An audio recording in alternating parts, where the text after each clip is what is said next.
Well, we're interviewing Vicky Benzing.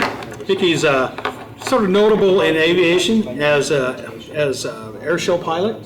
What are you flying now? I'm an air show and air race pilot. Air race pilot? And a skydiver. Skydiver? Were you in the recent air race that just went through Alva, Oklahoma, and all up through there? No, I do the closed course air racing in Reno. Like Reno? Yep, Okay. What do you fly there? I fly an L-39 in jet class, and I fly a Super Legacy in sport class. Okay. So this year That has to be fun. We finished second in sport last year, and this year we're going to go for the gold. Oh, that's great. Got a new motor. We use your product. Okay. Who did your motor? Lycon, California. Yeah.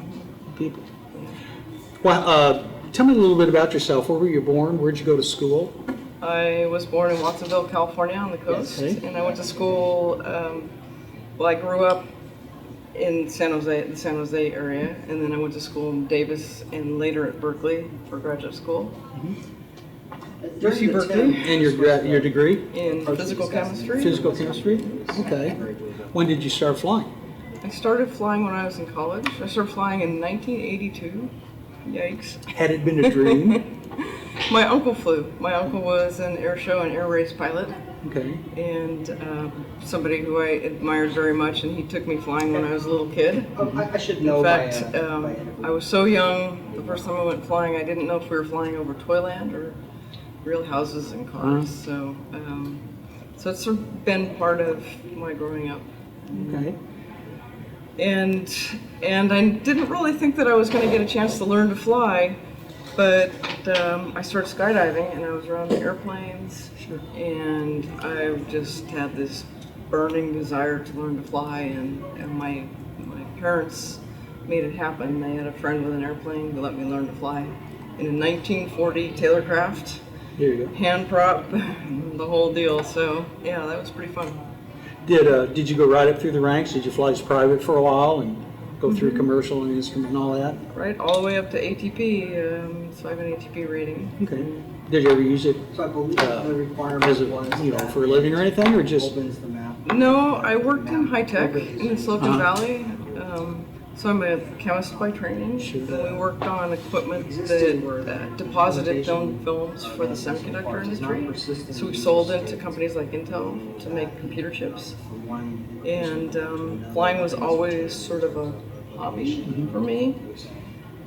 But at some point, I decided that flying was so important to me that I stepped down from my career in microelectronics to fly full-time, and now I fly air shows, and I'm on the air show circuit. Okay, well, how did you get into aerobatics? Out of ATP right into flip-flops. Yeah, well, it started much earlier than that. When I was getting my private pilot rating, spins were required, and my instructor was a former military instructor, so he taught me how to spin and loop and roll the airplane, which of course sparked my keen interest in aerobatics. He's definitely old school. Yeah. So I took a 10-hour course with Amelia Reed, and then I had to put it on hold for a while I worked in my career, because at the time I couldn't afford an aerobatic airplane. Then many years later, I took a ride with Wayne Handley, the coach to all the aerobatic stars, and after that ride, I think it was within a month, I went and bought an aerobatic airplane, and then I started training in earnest. So I trained with Wayne, I trained with a bunch of the Russian coaches, I joined the International Aerobatic Club, and worked my way up through the ranks in the International Aerobatic Club. I competed. So I developed my skills, and of course Wayne was an airshow flyer, so he taught me a lot of the stunts that I would do in the extra. Was your the airplane you bought for aerobatics, was it a competition airplane, or was it something to learn in? It was a competition airplane. I bought it was when I was looking at airplanes. I of course wanted a single seat monoplane, and my husband said, "Well, where will I ride?" So I bought a two-place, and then later on, after he took a couple rides with me, he decided that I could buy a single place, so now I own a single place monoplane. And what is it? It's an extra 300 Extra 300? single place, yes, and I also fly a Stearman. Oh, a Boeing, cool. 1940 Boeing Stearman Okay. in air shows. Okay. And in fact, the Stearman is more popular than the Extra. It's louder. Bigger. Yeah, there are a lot of Extra or monoplane acts, Yeah. but there are very few Stearman acts. So usually air show directors like to put together a varied lineup, and so I get to fly the Stearman. Okay. It's not like a drunk Stearman act, right? No, Okay. it's an aerobatic act. Okay. Yeah. All right. When did you start competing? I started competing in 2004. Okay. Started as a sportsman, then work your way up through. I started in limited. sportsman. Yep. How many air shows a year do you do? This year I'm going to do 18 shows. 18? Yeah, which is kind of my busiest year yet. Probably will dial that back a little bit. I would be happy if I did 12 to 14 shows. Are they mostly actually, that's a- oriented out west? Mostly out west, although this year I did fly out to Dayton to do a So show out anytime in you're Dayton, using- and of course I come to Oshkosh. Yeah, specific But use. mostly I fly California, Oregon, and Washington, especially in the Stearman. Takes a long time to get anywhere in the Stearman. Oh, yeah, yeah. You ever consider a wing walking act? No, I mean, he won't ride him back, but will he ride? no. I think that having somebody on my wing is just way too much responsibility for me. Sure, sure. Well, when you get down to your airplane, what do you do for your maintenance? Do you do much of your own maintenance? Do you have a crew that does it for you? How often do you overhaul your engine? So my husband does a lot of the routine maintenance. And then I have people who are specialty people for the aircraft. So it's Stearman guy for my Stearman.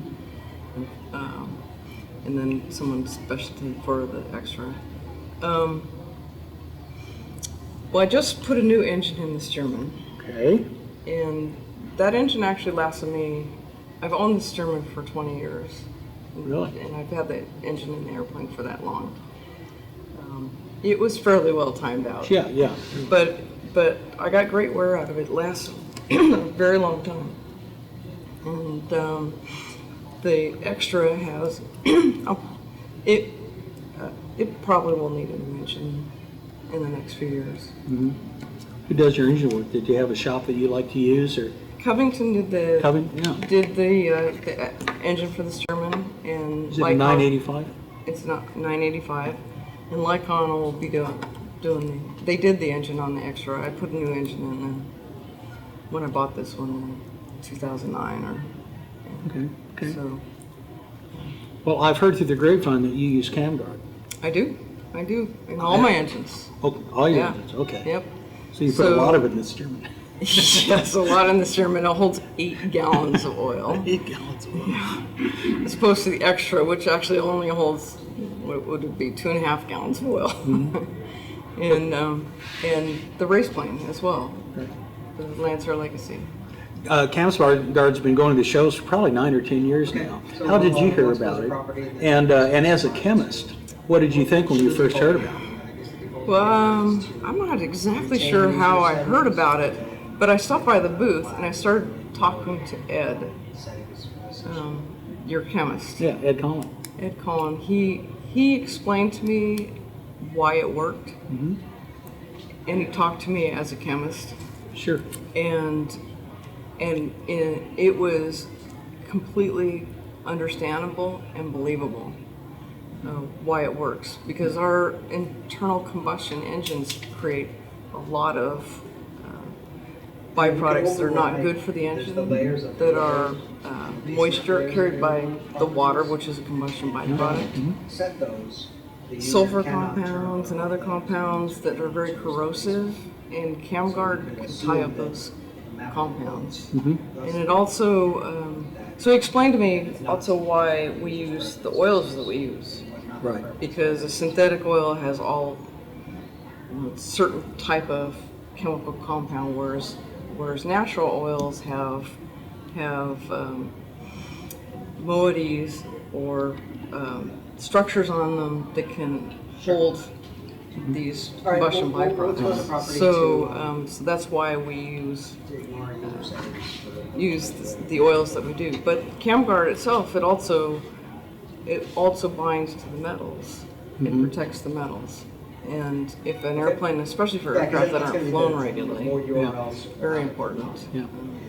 In fact, that's the worst thing you can do for an airplane is not to fly it. Yeah. Yeah, so Do you do oil analysis on a regular basis? we do. How often do you change your oil? In the extra, we change the oil every 25 hours. In the Stearman, we go a little bit longer than that, but not too much longer. Yeah. Generally, it amounts to, well, in the extra amounts maybe 4 times a year, and the Stearman a couple times a year. 8 gallons of oil. there's a lot of oil. Oh, yeah, yeah. Plus the makeup oil. You can get a lot of junk in 8 gallons of oil. Yeah, I like to there's see a your lot. filter. That's exactly right. There's a lot of oil to absorb all of the combustion byproducts. So. So, have you been using CamGuard long enough to see a difference in any of your engines? Because most of the time you can only tell by oil analysis or when you take the engine apart. So my oil analysis has been superb. Okay. Actually, amazing to the oil analysis guys. Yeah. So from that standpoint, I guess I can see how it's, but I don't have anything really to compare it to. But I'm going to get the results of the teardown of my Stearman engine probably in the next month, and then we'll see what the Covington guys say about the wear. But I can tell you that I've been flying air shows in that airplane since 2005. 2006, and I put something like 1,150 hours on the engine, and the only reason I took it down was because the blower started going out, not because the engine had excessive wear. So I expect to get pretty good results back from the Covington guys. Certainly get my core charge back. I understand. So. I guess all we can do is wish you luck with your career Thank you. and flying. And do you have any new tricks coming up? And your aerobatic routine, do you do like a normal aerobatic routine like you see here at the shows? And in the Stearman, do you do positive maneuvers, any negative maneuvers? The Stearman doesn't have an inverted system, Okay. so everything's positive. Okay. I do unload it at some point during the show just to show that the engine will quit. But other than that, all the maneuvers are positive. Okay, so you're going from closed throttle to open throttle, back and forth and back and On the forth. Stearman, it's pretty much open throttle. Oh, pretty much, even going downhill? Yep, completely open throttle. And then once the throttle goes forward, it never comes back. Okay. But the extra, of course, you're on and off the throttle. And I do a lot of negatives and positives and everything in between. Well, I have to ask you, do other airshow pilots ask you about CamGuard? Has anybody ever mentioned it to you? Do you put the stickers on the airplane? I do put the stickers on the airplane, and I talk to a lot of people about CamGuard, not necessarily the airshow pilots, but a lot of my fellow aviators have a great interest. Everybody has an interest in prolonging the life of their engine. Oh, yeah. And I would say Well, if you go for 1,150 hours in R985, flying air shows Yeah, at full yeah. throttle, yeah. yeah. Yes. So, and I think it's more important for the people probably who don't fly air shows even, because they're the guys that probably don't fly the airplanes as regularly as we fly them. We fly, especially the extra, almost daily, getting ready for a show. And so I think that it's of greater value to people who are actually not airshow pilots. Yeah, sure. Well, listen, I want to thank you a lot. It's been a pleasure talking to you. Pleasure And talking I wish to you you. best of luck in the future. Thank you. Thank you.